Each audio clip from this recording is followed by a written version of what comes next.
Hi, so in this video, we're going to do a DC analysis of this common gate JFET amplifier.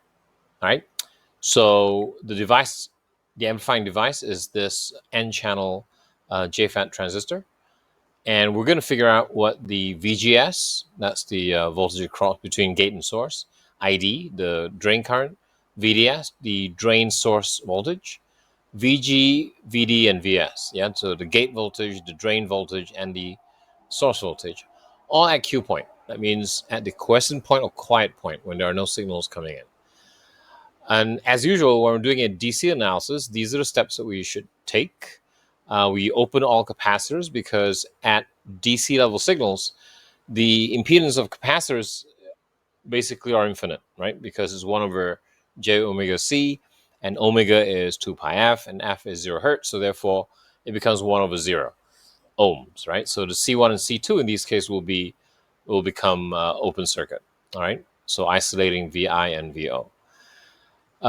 So that will remove all signal sources, and we're going to use appropriate transistor currents and voltages for this particular device, all right? So what happens when C1 and C2 are open circuit? Well, it's going to look something like this. So we just have the middle part of the circuit. And as usual, before we start anything, we should label all our currents and voltages so that it's easy for us to do our analysis. So the first one I'm going to put down is ID. So ID is the drain current, right, that flows here, right, coming out of VDD, up RD, going across into the drain. And then you have the source current, which comes out of the source and goes down through RS to the negative terminal of VSS. And then you have IG, which is basically a current that just goes up, which will be, of course, 0 amps because that's the nature of FET. All right, FET devices. All right, so then we have, let's put in terms of voltages. Well, we have a VDS, which is a voltage across the drain and source, right? In that orientation. We'll have a VGS, which is the voltage between gate and source. So I'm going to put it over here. So that's between gate and source. So that's VGS. Sorry, let me just move this a bit up.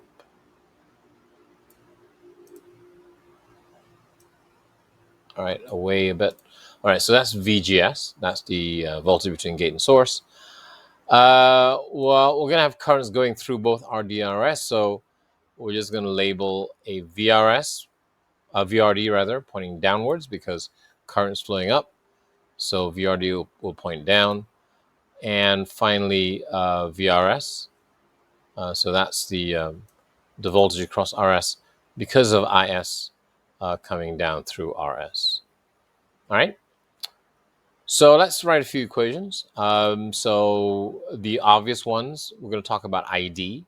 Well, if you notice, the drain current flows up this way across through the conducting channel and goes to the other side as a source current and then comes down through RS. So basically all of these currents, the current through RD, ID, IS, and the current through RS will all be the same. All right, so let's write that down first. So ID is just equals to IS, which is just equals to, I know I haven't labeled this, but basically the current going through RD and also the current going through RS. And the value of it, or the expression of it, is this. For a JFET device, ID is simply IDSS times 1 minus VGS over VP all squared, where IDSS is the saturation drain source current, and VP is the pinch-off voltage, and VGS is just the voltage across between gate and source. All right. Since we are interested at the values of these values at Q point, so sometimes it's called VGSQ. All right. So IDQ, VGSQ, and so on. Okay. Let's have a look at. Well, I'm going to put a voltage here, VG. All right. So VG. Well, VG is obviously 0 because the gate is tied directly to ground. So I can straight away write VG.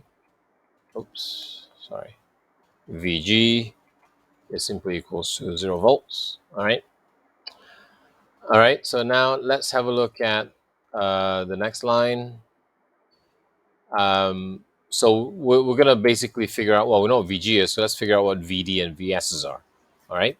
So let's start with VD. Well, what is VD? Well, VD, where is VD? Well, VD is basically the voltage from drain to ground. So it's the entire voltage from ground all the way up to drain. Well, if you look at this, there are two, voltage expressions here. One is VDD, one is VDD, the other one is VRD. So you can write VD is a sum of these two voltages, right? So let's start with VDD. So VDD plus, VRD is pointing down, so I can say plus negative VRD, all right? Now we know what, through Ohm's law, we know what VRD is. VRD is simply ID times RD. So that's just Ohm's law. So let me just rewrite that. So it's going to be minus ID RD. All right. So that's that's our expression for VD. Now how about VS? Well, VS, if you look at this, well, VS is the voltage from the source all the way to ground. So again, there are two voltage expressions here. One is VRS, the other one is VSS. So we can write in terms of those two. We can say it's VS is equal to VRS plus, VSS is actually pointing down, so it's negative VSS, right? Which is simply VRS. Well, what is VRS? Well, VRS is just Ohm's law via IS and RS. So it's just, and IS is ID, so it's just straight away ID times RS. All right, minus minus VSS, right? Okay, so it's IDRS minus VSS. So that's our expression for VS. So now let's get into the expression for the ones that we're interested in, which is VGS and VDS. Let's start with VGS, all right? So VGS, we can simply write it as VG minus VS, right? Well, VG is 0, minus, and VS is this term over here, right? So it's going to be minus all of that, which simplifies to negative ID RS plus VSS, right? Okay, so that's our VGS. There's no other way to simplify it. So that's basically it for VGS.